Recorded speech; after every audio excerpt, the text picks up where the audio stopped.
So I would like to welcome our viewers to the latest episode of A Phenomenology of the Phenomenon.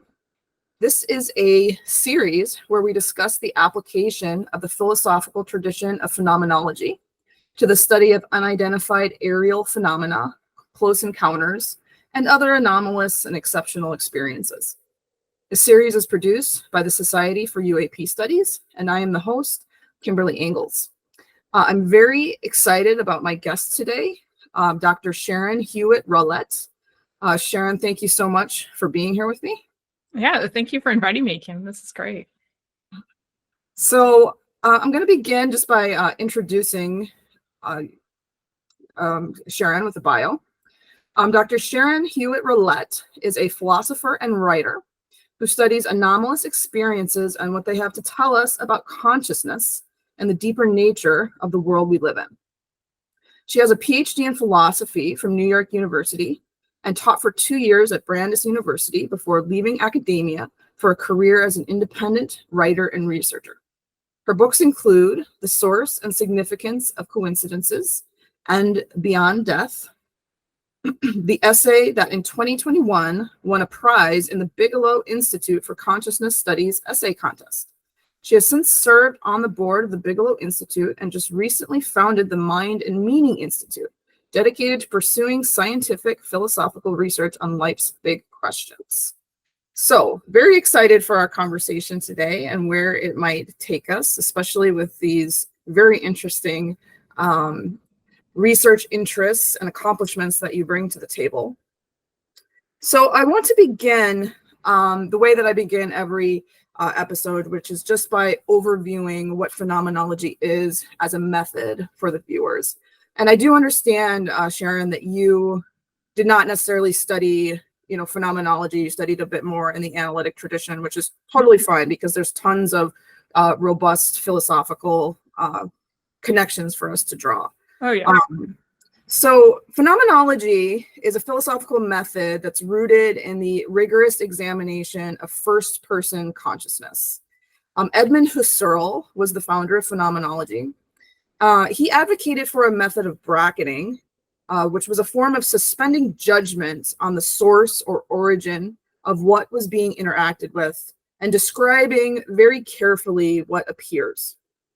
So a phenomenological analysis involves describing exactly what appears to the individual, as well as how what appears is received, organized, and classified by the conscious subject. With phenomenology, we have to be very careful regarding describing exactly how an object is given or presented to consciousness. Is it a perceptual object given in sense experience? Is it a remembered object from the past? Is it an imagined object or an anticipated object? While the scientific method is focused on collecting physical evidence that can be objectively verified in controlled conditions, the phenomenological method rigorously examines the experience of the witness, what they saw, heard, sensed, felt, and formed judgments about, as well as how they integrate these experiences into their organization of the world and their sense of self and identity. So that's kind of a, phenomenology in a nutshell, a gist. I love that definition, by the way. I really see how useful that approach is for studying these anomalous phenomena. So thank you for that introduction. I find it personally very useful. Oh, great. Excellent. I'm glad to hear. So on that note, you've done a lot of work in, anomalous studies, including some work that does incorporate, witness testimony. So could you just begin by, telling us a little bit about your work, your books, the topics, and maybe, what got you interested in them, and a little bit about the approach that you took? Sure. So, like you said in my bio, I started out in philosophy and academia, and I ended up, I left academia after a postdoc at Brandeis, partly because I wanted to be able to explore things in the world in a using a greater diversity of methods than were accepted within the analytic philosophy tradition in which I was teaching and researching. And at that time, I didn't know anything about anomalous phenomena. That was not part of my world. I certainly didn't know about the experiencer phenomenon. I didn't know about psi. I didn't know about parapsychology. But I just already sort of felt like the methods that I was being constrained to use were not equal to the task of understanding the full richness of the world that we are confronted with. And so I felt kind of frustrated and limited. So I left academia with the idea of doing more creative writing and maybe sort of like mixing philosophy and creative writing, but just doing things in this more expansive way. And it was only less than 6 months after I left academia that I started to have some major synchronicity experiences. And it was a very difficult time in my life, not just because I left academia, but I was going through some difficult personal transitions. And these synchronicities I experienced were very much connected to that and seemed to be sort of accompanying me through that transition, kind of guiding me in a sense, or just kind of making me feel less alone through that process. But I had never experienced anything like this before. I was not a materialist. I definitely had a very healthy respect for phenomenology, for the idea of the interiority of consciousness, that consciousness is more than just the physical world.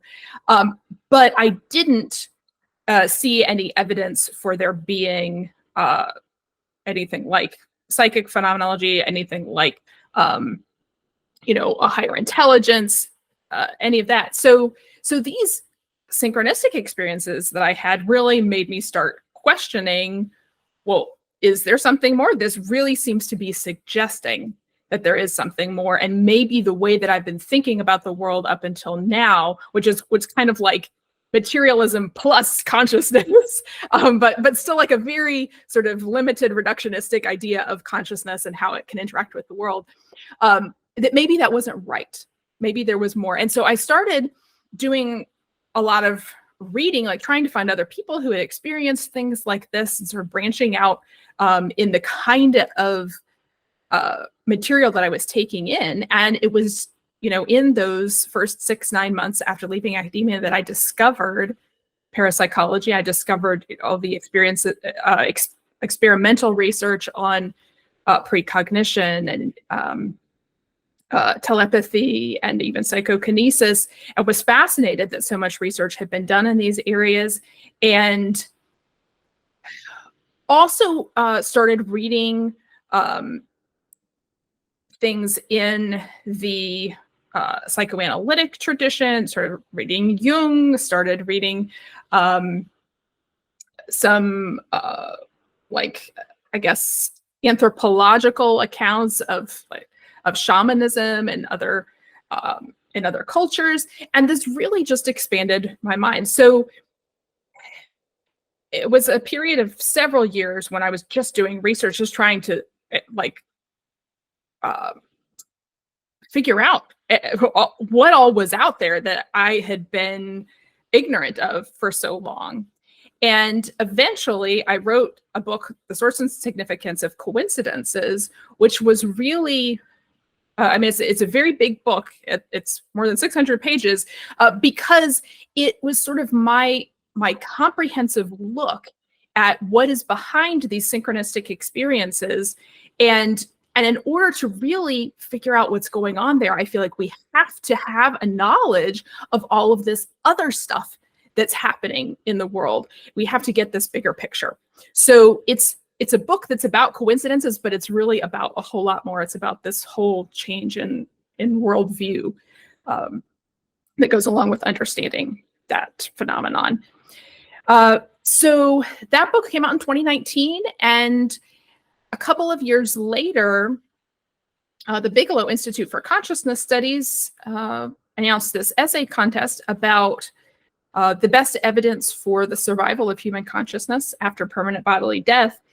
And I had done a lot of research on this for my coincidence book. There's so many coincidences that are connected to people that have passed on, to be some kind of communication with the spirits of the deceased. So I'd done a lot of research on this and decided to write an essay for that competition, and won one of the runner-up prizes in that competition. And so that became my book, Beyond Death. And now, most recently, I have actually just finished a philosophical manuscript. So Beyond Death and the Source and Significance of Coincidences were really for a popular audience, mainstream audience. You don't need any specific technical background to understand them. But as I got deeper into understanding these phenomena, I really wanted to try to find a theoretical framework that I could use to understand how all of these things were connected and what they were telling us about the deeper structure of reality. And so I've just finished this philosophical manuscript that's trying to do that, is trying to connect, really trying to use all of the data that we have from parapsychology and from anomalous experience in general to inform our understanding of how the mind interacts with the physical world. And yeah. So I've done a lot of different things, but I'm really at a stage in my career where I'm trying to kind of integrate them and show how they all build on one another. So first of all, I'm very much looking forward to that manuscript. Partially because I'm interested in these questions too. Like I'm interested in these phenomena. I'm interested in what people, the experiences people have, what they report.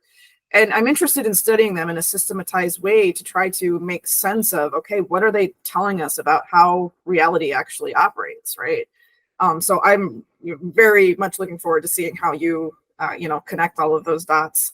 I also wanted to comment on your Source and Significance of Coincidences book, because I think what you said about it is so accurate. Like, I recommend it to people often for not just coincidences, but like afterlife studies and things like that. I say, well, actually a really good book for that is The Source and Significance of Coincidences, because it's a book about coincidences, but it's a book about a lot more than that, right? Yeah. About all of these things that could potentially be contributing to these coincidences. And what I really like about the work you do in that book is that, and your book Beyond Death, you explore the strengths and weaknesses of so many different positions, including multiple like non-traditional explanations.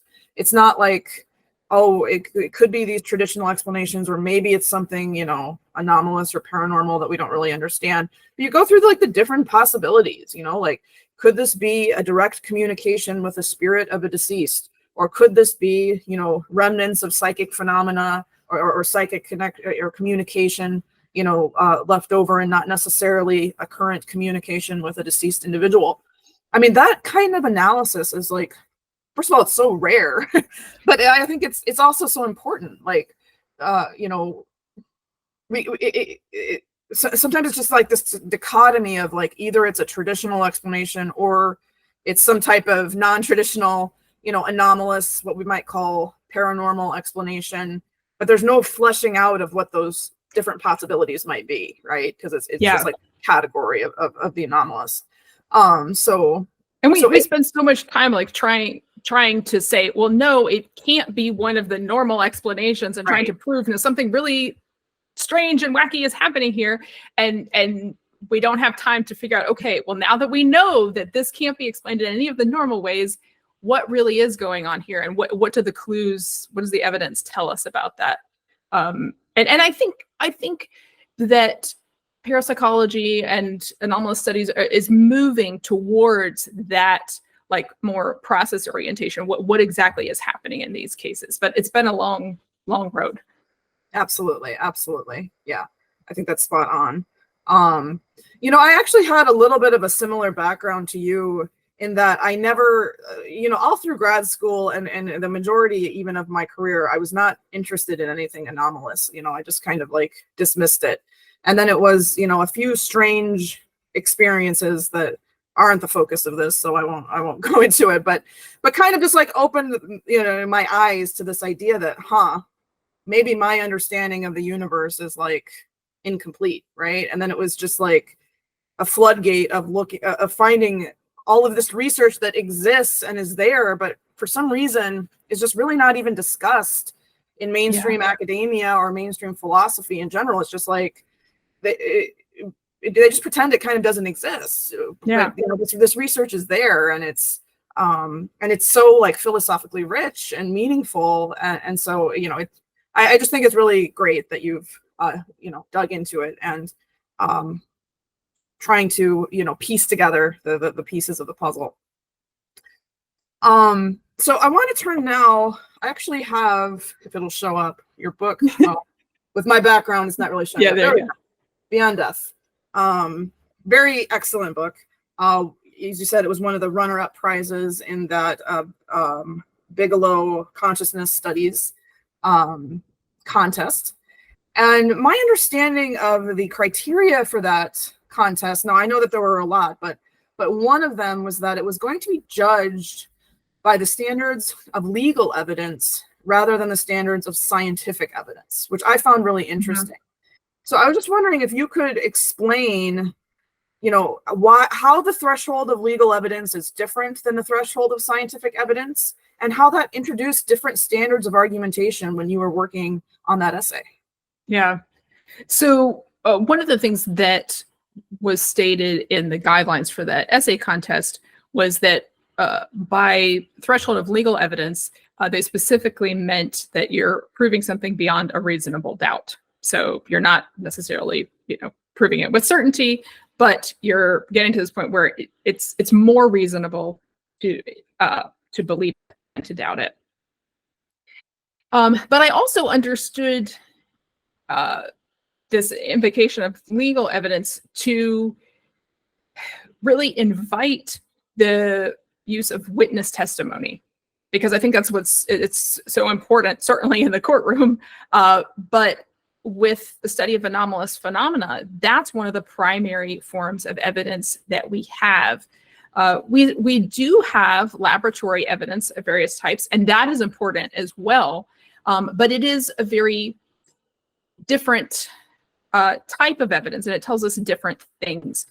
So one of the major differences that I see between scientific evidence and the kind of eyewitness evidence that we have within anomalous studies is science focuses, of course, on things that are repeatable generally. So, and in order for a phenomenon to be repeatable on demand in a laboratory, it has to be fairly simple, right? And part of what scientists are doing is they're trying to control the situation, to filter out any interfering variables and just look at one very narrow process that's going on and be able to understand completely all of the components of that process and thus be able to predict completely what the outcome of these experiments is going to be. Now, that works really well in certain areas. For instance, in fundamental physics, we've gotten really good at understanding how fundamental physical particles work. We can predict that with amazing accuracy. But as you sort of move up the chain of complexity, you move up to chemistry, and then you move up to biology, and then you move up to psychology, the phenomena get more and more complex and less predictable. And when you look, for instance, at the psychology literature and the replication, there's a replication crisis in psychology. And this because we're dealing with a phenomenon that is so complicated, and there's so much that goes into how a person's mind works that yeah, we're nowhere near being able to produce certain psychological phenomena on demand. Now, when I see parapsychology and anomalous studies as like the next level above psychology.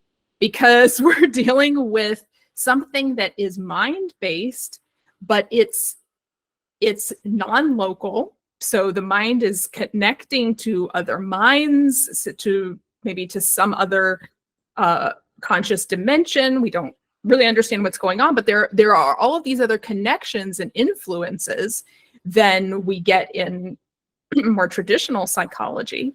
And because there is so much more going on, the phenomenon becomes even less predictable than it is in traditional psychology.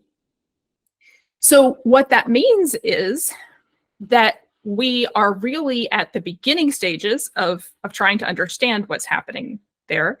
And even though we've been working on it in Western society for 150 years or so, carefully collecting data, but we're still really, taking baby steps in this area.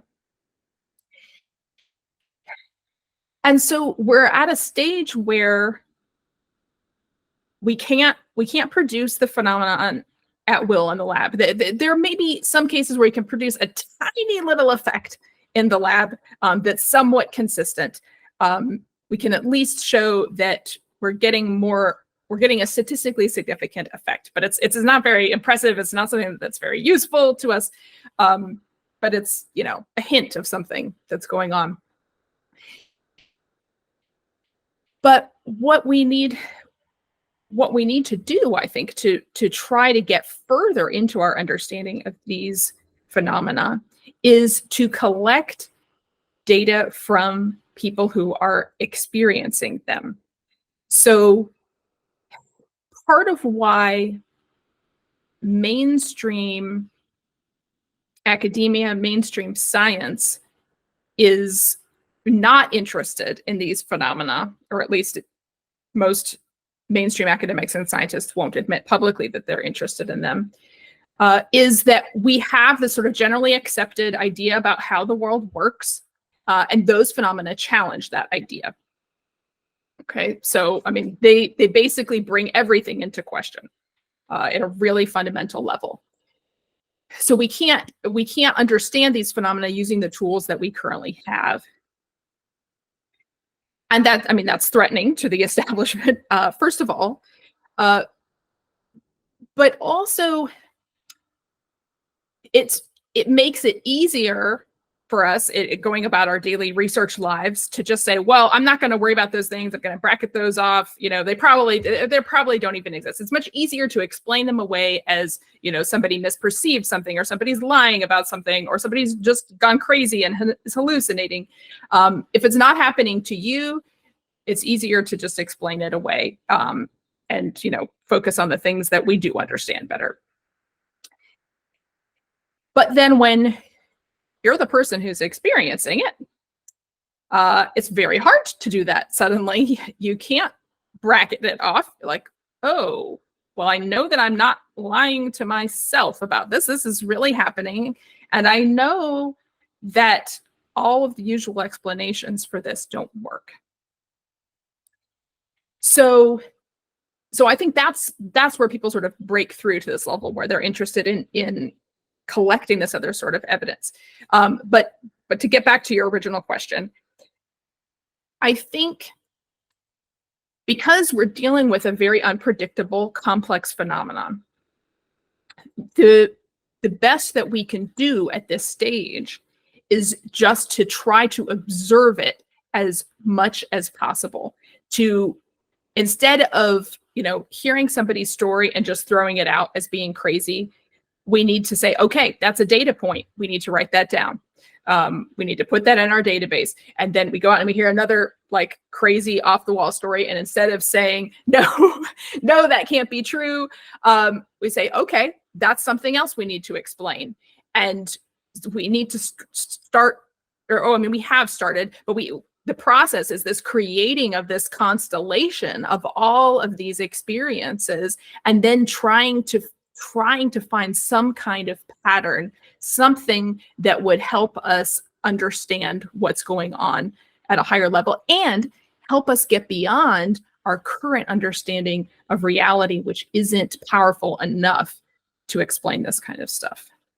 And eyewitness testimony is really the best tool that we have, because we're dealing with these one-off experiences.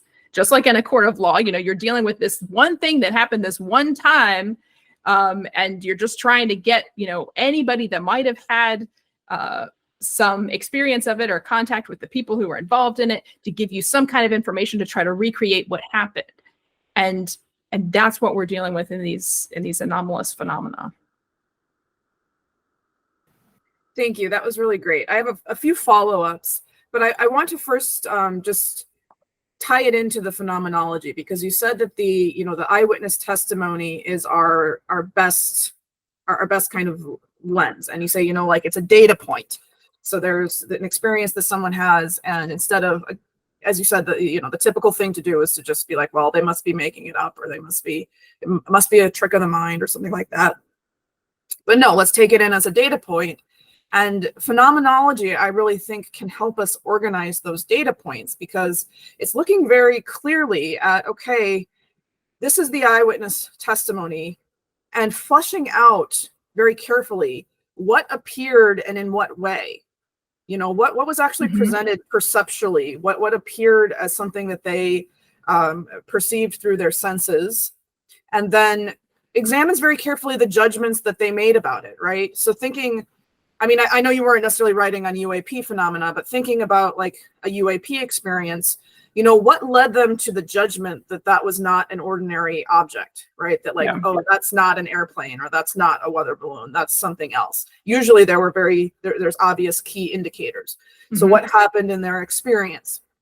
And then, examining very carefully, what actually did appear, and divorcing what appeared from the judgments that are made about it, right? Because sometimes you might lead to a conclusion, when you see something, you might immediately, sometimes with like religious phenomena or like religious miracles, it's like something appears and you kind of jump to the conclusion, oh, that's an angel, or that's the Virgin Mary, or something like that. Well, was that judgment necessarily justified? Kind of piecing apart, what appeared and then what led the witness to that conclusion. And then looking for patterns, like you said. And I think that is very useful. And that's part of how phenomenology can kind of help analyze the eyewitness testimony. I really appreciate what you're saying about the distinction between what was coming to the person perceptually and what was their judgment. Because that's so much of what I felt like I was trying to parse in reading these accounts that made it into my coincidence book.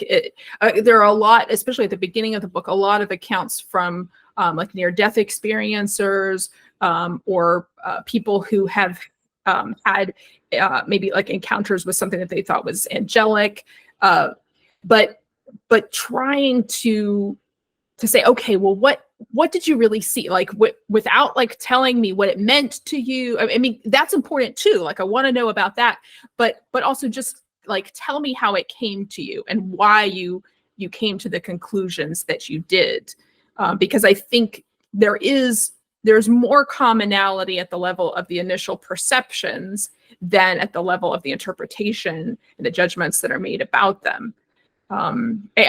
Ultimately, I think it starts to get a little bit hairy. It's very difficult to figure out what the line is between judgment and perception. And we know from like psychology too, right, that there's so much sort of judgment that your mind is doing before it even presents the sensory experience to you. So something appears to you as being, well, this is just perceptual, like this is just what I see, but it's not necessarily what is outside of you in the object. Some of that has already been constructed by your mind. So I think that's happening within people's experiences of UAPs as well, and in NDEs and other areas too.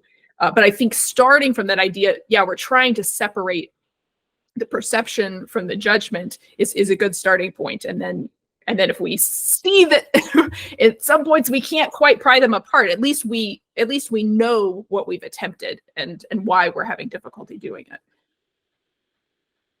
Yeah, I think that's an important distinction. It's kind of like even in just your perception of a physical object, your mind is constructing that to an extent. Like you don't have access. It's Kant's famous distinction between the the object as it appears to you and the thing in itself. Yeah.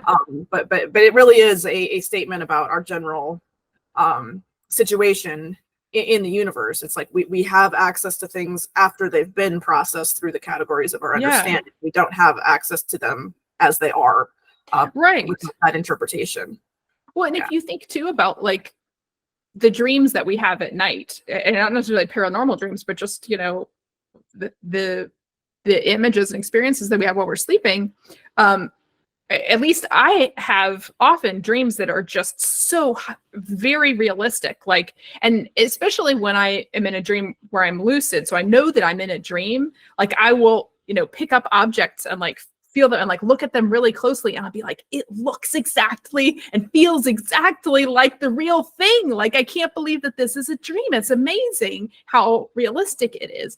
So our minds have this, like, I mean, when we're awake and we're interacting with the world, we're still in a dream. And in a sense, it's just a dream that is being affected by input from outside of our bodies, but it's still the same sort of creative process that's happening in our mind. It's just a little bit more constrained.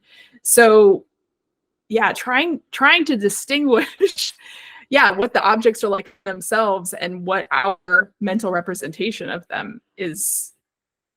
Well, I don't think we'll ever completely get there, but yeah, that's one of the fascinating things about philosophy and phenomenology in general, I think, is understanding that there's a distinction there.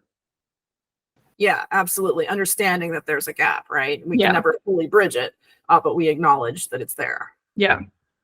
So I wanted to follow up on a couple other things that you mentioned.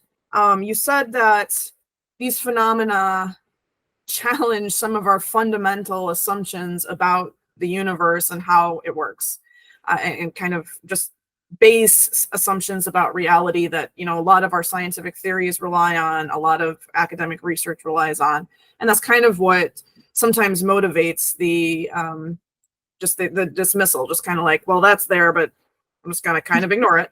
But I mean, I'm aware of the ways that this challenges, but for our viewers, what are some of the ways that these phenomena really call into question fundamental assumptions about the universe or about reality? Yeah. Well, I think that the major one is the connection that we see between the mind and the physical world in these experiences, and particularly a non-local connection. So where on the mainstream paradigm would say, well, yeah, when you're viewing an object, an unidentified object up, in the sky doing something, your thoughts that you have are not going to affect the behavior of that object. And that object is not going to affect your thoughts, except in the sense that, it affects the light that's going to be streaming into your eyes and your perception of the object. But what we find in people's experiences with UAPs and in so many of these other anomalous experiences is that there is a much more direct connection between what you think and how the physical world behaves. Probably the most dramatic experience that I've ever had in this area, and that I started my coincidence book with, was an experience that I had where a telephone GPS actually located me in a completely different country that was in the location of the person that I was thinking about very, very strongly at that time. For your skeptical viewers, the phone didn't even belong to me. I had never interacted with this phone before, hadn't been talking about this, around the phone. Like there was no normal way that the phone could have known that I was thinking about this person. And yet here, I'm trying to get to a local grocery store, and instead it's giving me grocery stores over in Europe near where this person was. So you have, that's a very dramatic example, but over and over with the synchronicity experiences, people experience something in the world where it seems like these physical events are mirroring what they're thinking about or feeling, worried about, or their needs and desires. And for me, that's the biggest thing is that our mind, these phenomena indicate that our minds are not as separate from the physical world as we have thought. Because we generally have the idea that our mind only interacts with the physical world through our brain and then our body. And these phenomena say, no, it looks like there's a little bit more to it than that. I was really struck when you told that, when I read that account, because you tell that story in the source and significance of coincidences when the phone gave you the data. Because I actually had an experience. I mean, it's not exactly the same, but it was similar in that the phone produced something that it had no ordinary way of knowing. And this is a short story, so I'll tell it. You know, I was riding, I was vacationing in the Dominican Republic, and I was riding a horse, and I was riding it actually bareback in the mountains, and it was this white horse. And my phone was not even with me while I was doing this. My phone was in the car. Okay, so this was my phone, but my phone was in the car. I was riding this horse through the mountains, and I actually, as I was riding it, I thought, this really reminds me of the horse Artex from the Never-Ending Story movie that I watched as a kid. I hadn't thought about this movie in years. There was at no point was I Googling things about this movie. I wasn't talking about this movie, and I didn't say anything out loud to anybody. I just literally had the thought in my head. I'm like, oh, this is kind of like a Atreyu riding on Artex. And it was just like a fun little conversation I had with myself in my head. And I, finished riding the horse, and I got back to the car, and I pulled out my phone, and I think I opened, it was Facebook. And the first thing there that pops up was an ad for the Never-Ending Story. And I had not seen the Never-Ending, I had not gotten ads for that in ever. I don't think ever. I Googled nothing. There was just no way. And I just sitting there, I was baffled. I'm like, how did this happen? It was just, there's no traditional explanation for it, right? You can't write it off as the algorithms, because there was nothing in the algorithms that should have produced that, right? Not like, okay, people who leave their phone in their car while they're in the Dominican Republic, they're probably riding a horse that looks like the one from Never-Ending Story. And it should have this, it was just, So I absolutely think that one of the key things that this type of testimony tells us over and over is there's some type of connection between the mind and physical reality that is more than we currently understand. Our consciousness and matter are connected in ways that we just don't fully recognize. The other thing I wanted to follow up on from that original answer is you're talking about some of the reasons, science, it likes repeatability, it likes control of variables. And this is great for studying certain things, and it's given us so much important, valuable knowledge. So we're not trying to in any way get rid of the scientific method. Something that I think, especially with UAP encounters or encounters with, NHIs or non-human intelligences, is in addition to the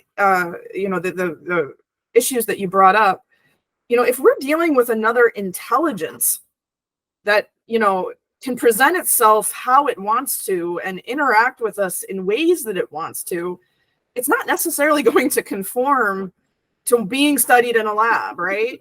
I mean, that's what, when the scientific team at Skinwalker Ranch, they did all these experiments, and then, the lead scientist was reflecting, and he was like, it was more like an espionage mission, because it proved over and over that it was just staying 2 steps ahead of us. We would set it up to be able to record something anomalous on our instruments, and our instruments would malfunction at the exact moment that the anomalous thing appears. And you hear those types of stories over and over. So it's kind of like, if you're dealing with another intelligence, it's not going to show up in ways that are observable if it doesn't want to, I don't know. I was thinking about when we study other animals in the lab. So it might bring, I don't know, just a squirrel popped into my head because I got squirrels out the window here. So we, as humans, we might say, okay, I want to study the squirrel. So we, catch a squirrel, we bring it into the lab, and I don't know, hopefully we do some non-invasive experimentation and see how it responds to different nuts or something. Unfortunately, that it's usually not that compassionate investigation.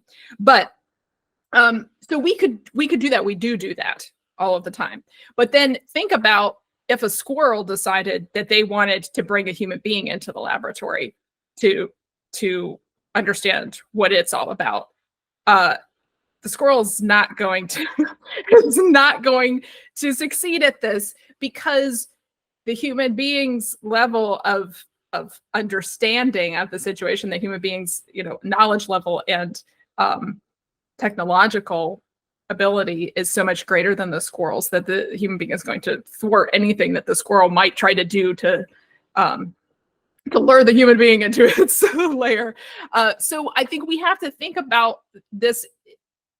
I mean, the impression that I have, and again, all of our conclusions that we might draw about some other intelligence that's interacting with us are preliminary. But there are a lot of indications that this intelligence is greater than ours, that it is smarter, it has access to way more information than we do.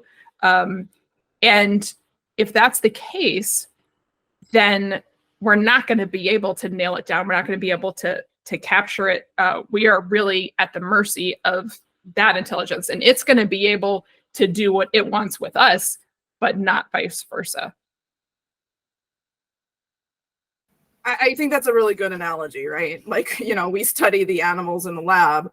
We're able to do that in controlled conditions. You try to reverse that, it's going to be completely impossible. And that is quite possibly the reality of our situation in relation to this potential intelligence behind UAP encounters. All right, so this is really great.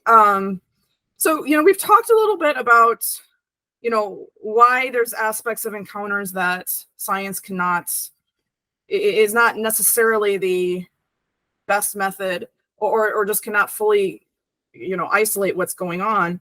Is there an alternative paradigm for kind of, we call it experiment or just observation, that is also empirically rigorous? Like, are there methods that you recommend? I mean, I know obviously you make use of eyewitness testimony. Is there any specific ways, or what do you think we can do that still introduces some level of empirical and scholarly rigor into our investigation? Yeah, well, I mean, I think we have to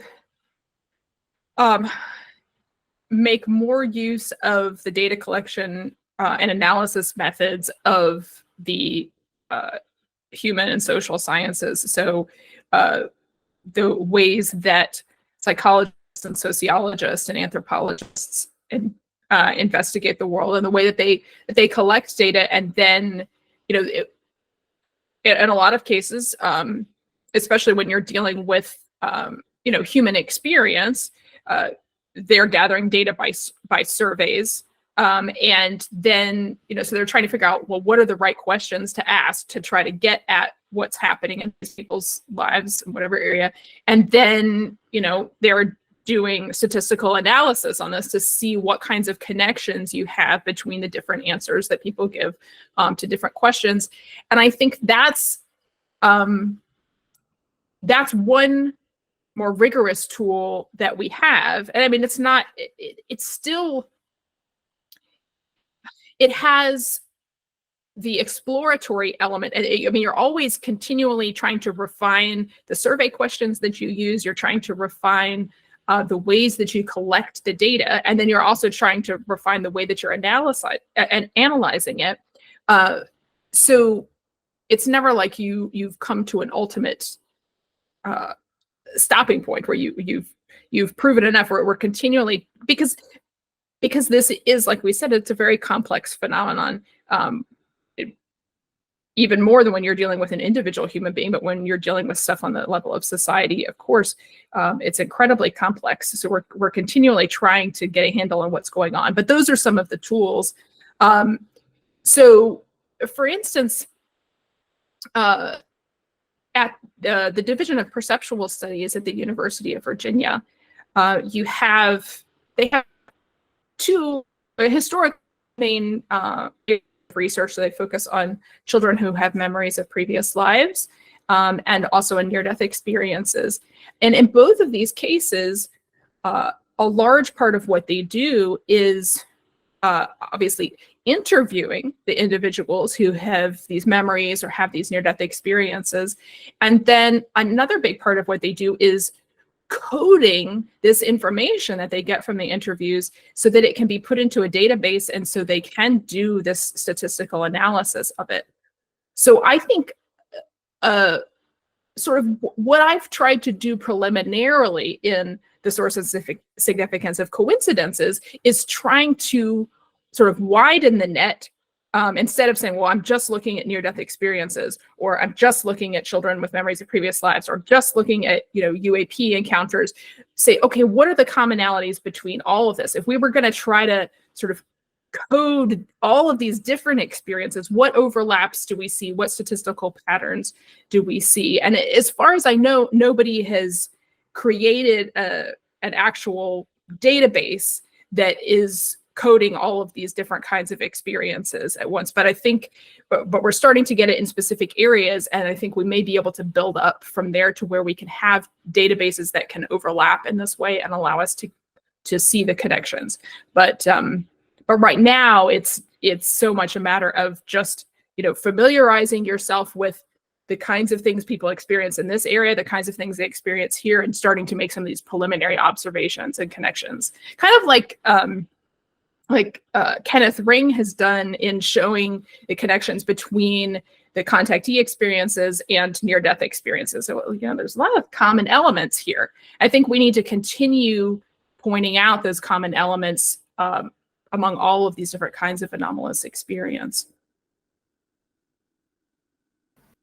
I love that you brought up Kenneth Ring, because his work is so, his work is great. So for our viewers, the Omega Project, Kenneth Ring did a survey of both UAP or UFO experiencers and near-death experiencers, and aspects of his approach were actually very phenomenological. They were looking at what do individuals typically experience as appearing, and then how do they interpret it? How do they form the judgments that they make about it? And what was interesting, he talks about, he delineates kind of the archetype or the structure, the phenomenological structure of the traditional close encounter and the phenomenological structure of the NDE. And then he gives an account of someone who, she had this experience when she was, near death, like she was clinically dead. But the experience that she had when she was clinically dead, she found herself, she was like in a circular craft, like on an operating table, and she saw some spiritual like beings, but she also saw like a gray alien was there. And so he says, okay, we assume that these are very, we have these two different archetypes, but then we also have these that are appearing that are just like some weird in between that are like blending archetypes as well, right? Yeah. And then he also traced, the changes in their values and their worldview after the encounters. And he found very significant similarities there as well with these, the average person thinks, what is a near-death encounter and a close encounter, or a near-death experience and a close encounter? What do those have to do with each other? But when you look at the phenomenological structure and you look at how they affect the lives of individuals in the aftermath, there actually are a lot of really interesting connections to be drawn, right? There absolutely are. Yeah. It is really fascinating to see how they affect people in very similar ways. Maybe part of that is just like, opening people up to the idea that there is so much more to this world than we've realized. There's a higher intelligence, but yeah, the extent to which people feel more they identify as being more spiritual. They often have more of, or have less of a fear of death, more of a sense of being protected or being guided. All of those things, come from both of these things. And it makes it. I was just recently rereading John Mack's Passport to the Cosmos. I mean, it's from a few decades ago, but just some of the experience or reports in there are just, I'm reading it, I'm like, is this an NDE or is this a contact experience? And even, to the extent that some of them are talking about like meeting people that they understood to be their guides or their true family. So many NDEers say, I felt like I was home. I was back in the place that I have like known for all eternity. And you hear that same thing in contact experiences. It's so fascinating. Yeah, and the phenomenology of these experiences include how does the subject integrate them into their, understanding of the world going forward. And, very often there's first of all, it has profound shifts to begin with. That's actually one of my research areas right now is looking at the profound value shifts in people after these types of experiences.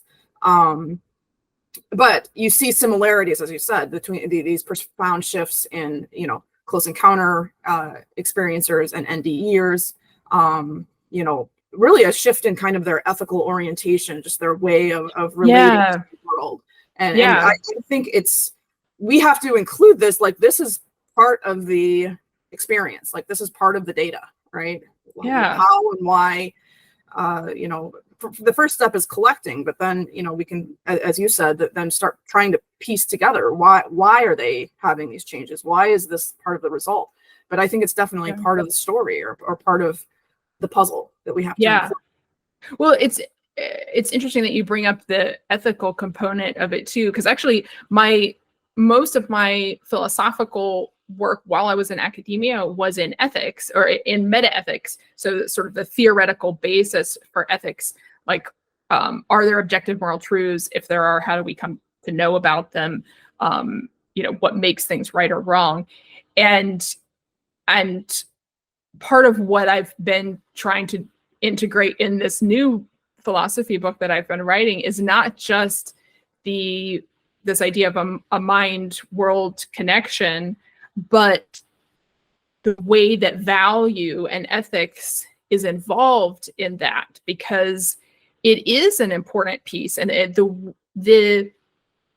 way that people interact with the world, and the way that their minds non-locally influence the world or are non-locally influenced by the world seems to very frequently have some kind of seemingly ethical goal, or it's trying to achieve something valuable. At least that's the way that people perceive it. That seems to be when these experiences happen most often, is when people are at a point in their life where they have a deep need for something, and then this experience comes along and fulfills that need in a very surprising way. So I definitely think ethics and sort of the understanding of value is a big part of what's going on here. 100%. I that makes me even more excited for your book, to be honest, because the ethical aspect. I actually have a background in ethics too. I did phenomenology, and it's more like ethics from a continental tradition and applied ethics than like the meta ethics. But I'm definitely interested in the ethical aspects of this, and I think that the ethical is equally as important as the metaphysical when trying to understand what's going on. So I'm really going to be interested and how you connect those dots. So this is exciting.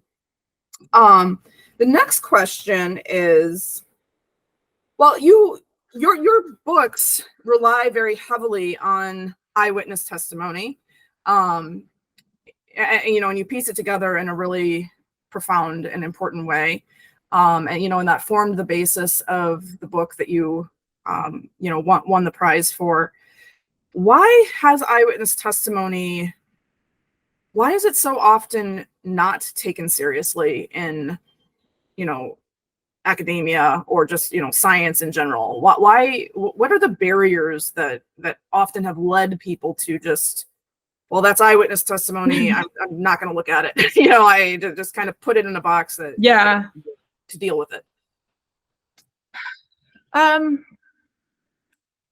Well, the first thing that springs to mind is something that the philosopher David Hume wrote centuries ago in an essay. I think the essay is called "On Miracles," and he basically said, you know, if somebody tells you about something miraculous that happened, like, you know, the definition of something miraculous is something that is very, very unlikely. He says, so if somebody tells you that this thing happened, it's the event that they're telling you about is so unlikely that it means that it's much more likely that the person is lying or exaggerating, or that there is some other explanation. You've misunderstood, you know, the game of telephone, the story has been distorted, what have you. He said, you know, he was trying to make this very logical point about, because miracles are necessarily so improbable, that we never have reason to believe them, because it's always more likely that some other explanation is true.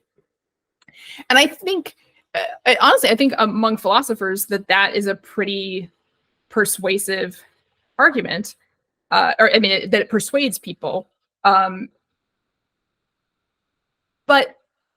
I mean, I think, so there are problems with the argument, which we could get into, but I think the thing is that when you don't want to consider something, when you're happy with your worldview and, you know, you're happy with your area of research and the things that you write about, and you go along sort of incrementally adding to our understanding of a particular discipline, you don't want something to come in and upset everything that you know, because it's going to throw all of your life's work into question. And it's going to become very hard to even have, you know, philosophical discourse. Well, some of us are creating a philosophical discourse around anomalous events, but if you think about what would happen in, you know, a mainstream philosophy department, if suddenly everybody acknowledges that these anomalous things exist, and then you try to have, you know, a discussion about any of the normal subjects that we just, it's going to change everything. It's going to change your approach to epistemology, to metaphysics, philosophy of mind, all of these things, to ethics, like we said. And so I think that there's this sort of self-preservation motivation to not think about those things, and that people, when they already have that motivation not to think about those things, then they will just, you know, make reference to this Humean argument or something, and they'll be like, oh yeah, well, because, you know, Hume showed that, you know, there's never reason to consider those things. But it doesn't mean that they have, like, very carefully grappled with the epistemological question here, that they really understand what they are asserting. I think it's more, this is the custom, this is what is accepted in mainstream academia. And so we say that there are these arguments backing it up, but nobody is really examining the arguments to see if they hold up in light of the evidence that we actually have.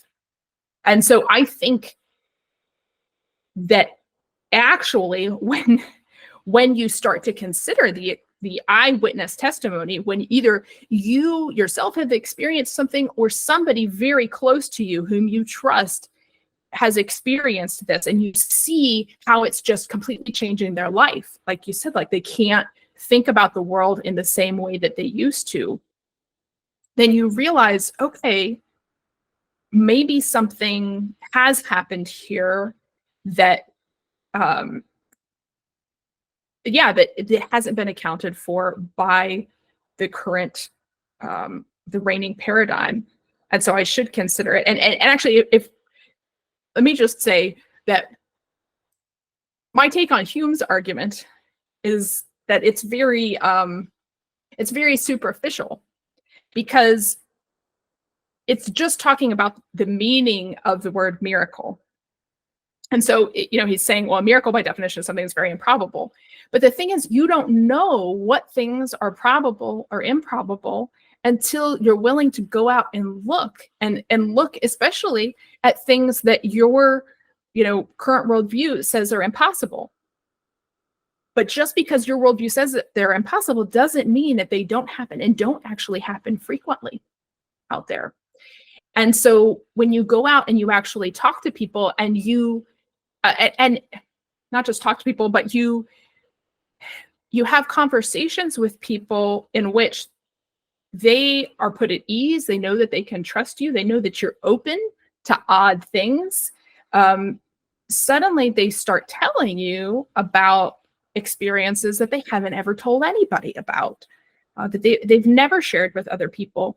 And you start to realize that these are not, miraculous things that have happened. These are things that happen really frequently, but that we haven't been paying attention to because they don't fit in the current paradigm. I think that's a really important point. And, Jeffrey Kripal makes the argument, it's so often said extraordinary claims require extraordinary evidence. He says, well, who gets to decide what kind of claims are extraordinary and which ones aren't? And, what criteria are you using for establishing claims as extraordinary? And what kind of criteria are you using for describing evidence as extraordinary? And he also raised the point that evidence has been provided. And every time that it is provided, they just raise the bar and say, well, that's not extraordinary enough, because it can never be, once a claim is designated as extraordinary, it's just like the bar just keeps getting raised. You need more and more evidence to put to supposedly meet the bar of extraordinary proof. Now you've already answered this a little bit, but I want to dig into it a little bit more. The most common reaction, I think, in the academy, or just from people who don't want to take this seriously, is to dismiss it in some way. So they might say it's anecdotal, which Jeffrey Kripal also points out is just kind of an intellectual cop-out. It's just like, it just means that I'm not going to deal with it type thing. But they, also those who have seriously addressed, something like close encounter phenomenon or the abduction phenomenon have tried to say, it's psychopathology, it's hoaxes, it's people being mistaken, because, like Hume said, those are just the more likely explanations. Like, this is being it's something, potentially that we've deemed paranormal or anomalous or exceptional. It's just much more likely that it's something ordinary and somebody's making a mistake. Yeah. Why, in your research, you examined hundreds, maybe even thousands of examples of eyewitness testimony. From your research, why is that response and this attempt to reduce things to just being something ordinary, something, a hallucination or trick of the mind? Why is that so inadequate, and why does that not explain what's going on here? I think there are two major reasons. One is the sheer volume of these sorts of experiences. From a statistical perspective, you wouldn't. So for instance, I'm thinking about like coincidences, or just like, and when I'm saying this, I mean like an instance in which the external world is reflecting your mind in an unexpected way. If we just analyze how often this happened, and we compare it to how often it should be expected to happen if there is no connection between the mind and the external world, so just based on chance, what we see is that it happens way more often than should be expected by chance. So from a statistical perspective, there's something else going on. There's some kind of connection between the mind and the physical world that our current models don't understand. Now, the other thing is, when you look at not just the number of incidents of these individual cases, but if you look at the way that the different cases connect to one another, they start to support each other in a way that makes the evidence even stronger. So, for instance, I'm thinking about evidence for survival of death. A lot of times in mainstream, analyses of these experiences, they will examine one kind of experience, like the near-death experience phenomenon, and they'll say, okay, well, here are some reasons to take this seriously, but then here are like lots of skeptical explanations, and it's probably just stuff going on in the dying brain. Okay. If we see the near-death experience within the larger context of all of the other kinds of experiences that people have related to survival of consciousness, those skeptical explanations hold absolutely no water. Because, to take one simple example, there's the phenomenon of shared death experience. So you have people who are sitting at the bedside, or sometimes some ways away, but often sitting at the bedside of somebody who is dying. And the healthy person sitting there experiences the phenomenology of the near-death experience. So they, see some sort of tunnel or portal. They see lights. They hear beautiful music. They maybe even see the life review of the person who is dying. And not just, one person sitting at the bedside, but there's the phenomenon of multiply shared near-death experience. So you have more than one person, more than one healthy person in the room, all experiencing the same phenomenon related to the person who is dying. So it can't be a hallucination. Well, it could be a mass hallucination, but that's not really an explanation either, because we have no idea how that would be possible. I mean, that's going to take our metaphysics to another level right there. But the fact that multiple people are experiencing the same phenomenon with no, local signals passing between them means there's some kind of connection between our minds that transcends the physical realm. And we can add to that all other kinds of evidence related to life after death. Also, like third-person evidence, so people who see apparitions, who have dreams of their deceased loved ones, who experience physical phenomenon or mediumship phenomenon, and all of those different elements carry their own sort of evidential qualities, where people get new information that turns out to be accurate from these communications with their loved ones, or you have multiple people that are experiencing the same apparition at the same time. So each phenomenon individually has these evidential qualities, but then you put them all together and it's like, it's a cohesive, coherent phenomenon that points to some measure of consciousness surviving the death of the body. And it's like you can't see the full strength of it until you're willing to, well, first of all, take the time to go out there and investigate all of this stuff. But it does take a lot of time to learn about all of these things, because they're not part of our mainstream culture, but to learn about all of them and to see how they all fit together. And then, at least myself, like, I just stand back and I'm like, how do other people not see this? Like, this is real. Like, it's really happening. And this is huge news. And we need more people, more really smart people who are trained in investigative methods in the sciences and in phenomenology and so many other areas. We need people trying to figure out what exactly is happening and take our understanding of this to the next level. No, I think that's so important and so fascinating. And, I'm 100% with you at this point. It's like, now that I see it, it's like I can't unsee it. It's like it's there, and to me, it's just like so obvious that there's something so important going on. Now, I don't claim to know, exactly how it all hangs together by No, right? But no, nobody does. But some of us at least know that it's there. It's there, right? Yeah. Right. That it's there. And I'm also really interested in multi-witness encounters.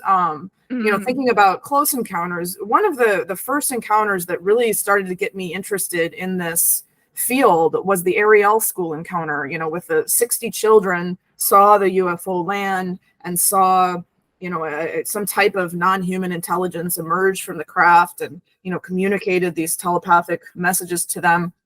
And I was just blown away by that, because the only explanation that anyone, a traditional one, and I actually had a discussion with a professional philosopher who was trying to make this very case that it was just a mass hallucination, as you said, like mass hysteria, or he said they all, just we're all thinking about UFOs and they collectively, have this experience. And I said, well, even if that was supposedly what happened, there's something very significant going on there, that 60 people could all hallucinate the same thing.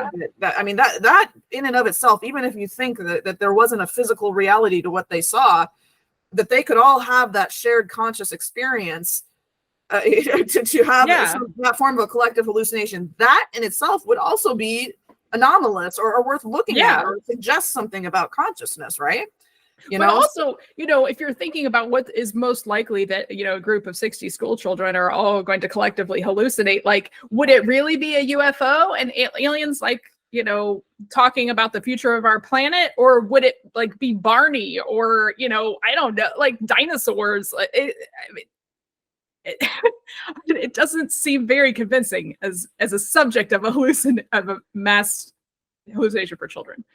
Oh, absolutely. I mean, and there is an article, and I pointed out to him, and it was an article that was looking at it from a traditional framework, and it was saying actually that it didn't really fit in with even that category of like mass hysteria. Usually there was some reason that the people all had the same collective hallucination. And so like the Ariel School encounter didn't even really meet the criteria for what is traditionally understood as mass hysteria, because there was no reason that they all would have had, that there was just there was like no inciting incident that would have produced that, synchronized their consciousness in that way. Right, absolutely. So but it kind of shows how strong the pull is to just want to be able to fit it into a traditional category no matter what, because that's just the implications of taking it seriously, I think, are so astounding, right?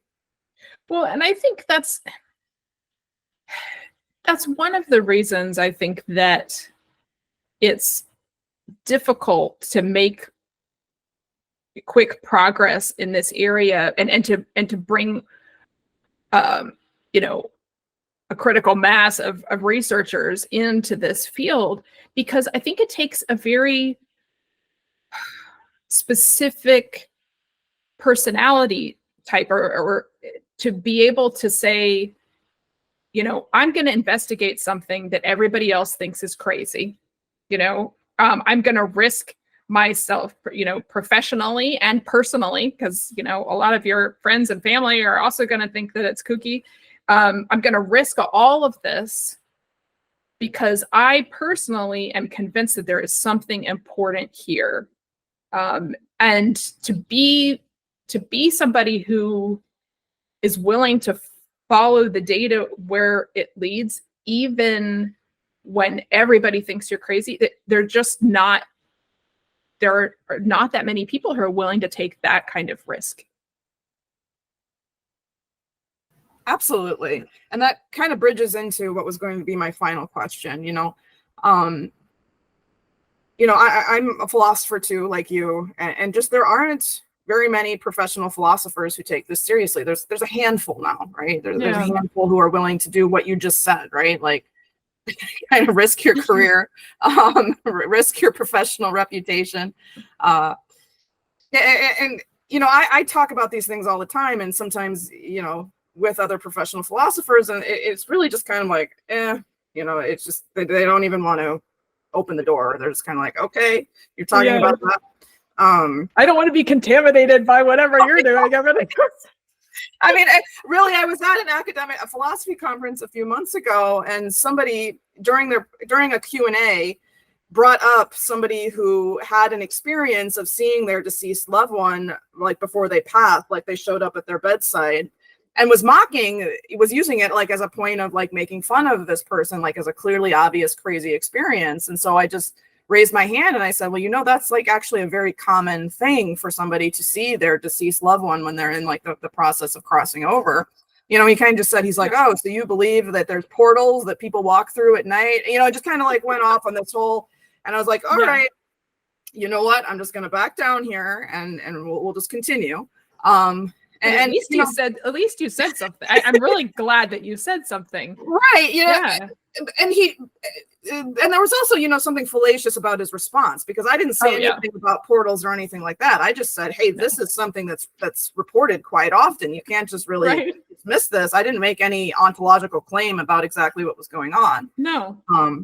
But why? I think it's implicit in everything that we've said, but why are these experiences so philosophically rich, such that philosophers really, if they're interested in the genuine pursuit of truth, they should be interested in this? Like, these types of experiences, really should be widespread topics of philosophical discussion, I think. Do you have any thoughts on that? I mean, like, to provide a very specific answer to that question, I think that all of these psi-based phenomena, where you've got a connection between the mind and the physical world, could be very illuminating for our understanding of the mind-body problem. Because, I mean, we in the Western world have been stuck on this since Descartes. We've had this dichotomy between the mind and the body, and we don't understand how these things line up. We might accept that, there's some non-physical aspects, some qualitative aspects to our consciousness, and somehow that's correlated with what's happening in our brain and our body, but we don't know exactly how. We don't know exactly why, and why in a physical material world there would be such a thing as sort of the interiority of consciousness.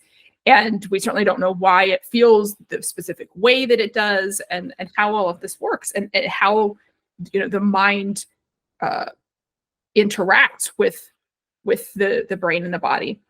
And I personally think that psi phenomena really provide a crucial clue here, because they say, look, that interaction point is not limited to your brain. If you're looking to the brain as being sort of the thing that is producing consciousness, you're not going to ultimately understand the phenomenon, because what is happening is something much wider, much more global, more holistic.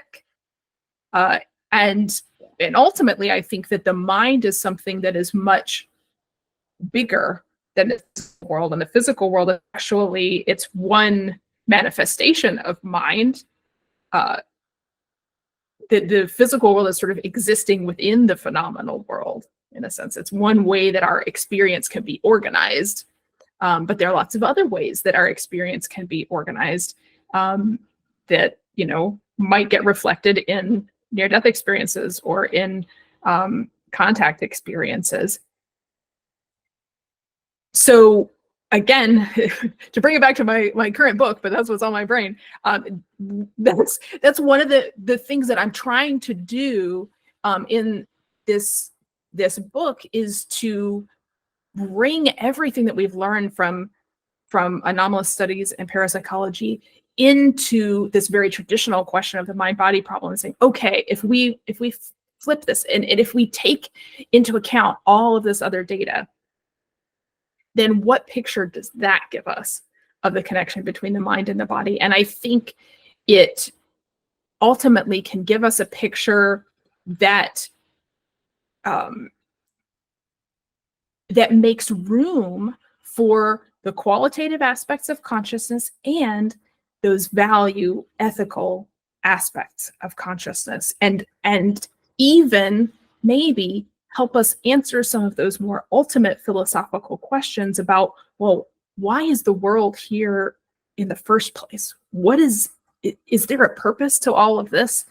And why why is the physical world the way that it is? Why does it have the laws that it does? And all of those if there is a way to answer those questions, I think ultimately it's going to have to be traced back to an origin point within the mind and within the purposes of that mind and having the experiences that it does. So I think anomalous experiences is just a wealth of data. They could just transform in a very positive way our understanding of the mind-body relationship. And unfortunately, so far, mainstream philosophy has not taken advantage of that possibility. Yeah, and as you pointed out, it's really, first of all, the mind-body problem is a fundamental problem in philosophy, but then this branches out into our understanding of the entire universe and our relationship to it. And it's like these fundamental questions that philosophers are concerned with. Why are we here? What is the world? What is the mind? How does it all fit together? It's all on the table with these discussions, right? Or it's all implicated. There's implications for all of these questions with taking, as you said, like psi phenomena or these anomalous experiences seriously, because it touches on basically all of the fundamental questions that philosophers have been concerned about, or supposedly concerned about for millennia. Yeah. So, absolutely. And the more that you talk about your book, the more I'm looking forward to it. And also maybe we'll have to have a follow-up episode once it's out, because I'm sure it's going to be rich with all kinds of additional insights on these questions. So Sharon, that concludes the questions that I have for you. Is there anything else that you'd like to share with our viewers, or always like to give the guest an opportunity, anything else that's on your mind? I think we honestly covered most of the main things that are close to my heart and on my mind these days. I really am really excited about developing some robust theoretical frameworks for investigating these phenomena, because the more we have robust theories, and not just one, like I'm developing one way of looking at it, but I think it's important that we have others as well, and that we can test all of them against the data as we continue to collect it. But they'll also guide that data collection, so that I think it would be great to have more back and forth between theorists and experimentalists, that I think we can feed on each other and really help each other in this area. So I'm very excited about the possibilities.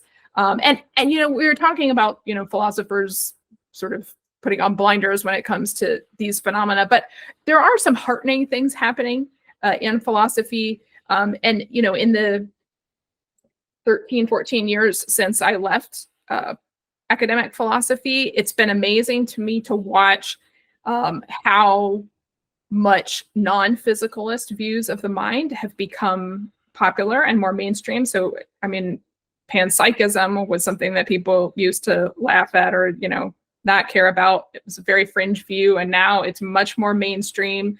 And it's having different versions that are being developed even further. Cosmopsychism is a very interesting position that sort of is a holistic understanding of the relationship between the mind and the physical world. And so I think there's a lot of potential in the way that mainstream philosophy of mind is moving, where it could make it a lot easier to join up with this data that we're getting from anomalous studies. So I'm very hopeful and excited to see where the next few decades lead us.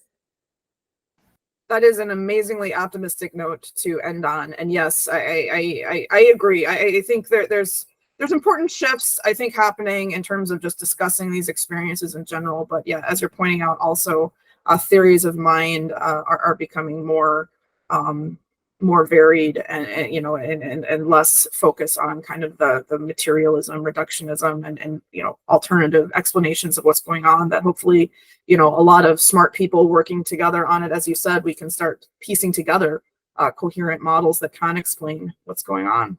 Yeah. All right, Sharon, I cannot thank you enough for coming on. This has been a lot of fun. I really enjoyed it. And I really, as I said, I look forward to reading your book when it's out. And thank you for all of the work that you've already done. Absolutely. And to our viewers, thank you so much for joining us. This is Phenomenology of the Phenomenon. I'm your host, Kimberly Engels, and I hope you'll join us again in the future for future discussions of you know, UAP encounters, anomalous phenomena, and how we can use phenomenology and just the tools of philosophy in general to better understand these issues. So thank you.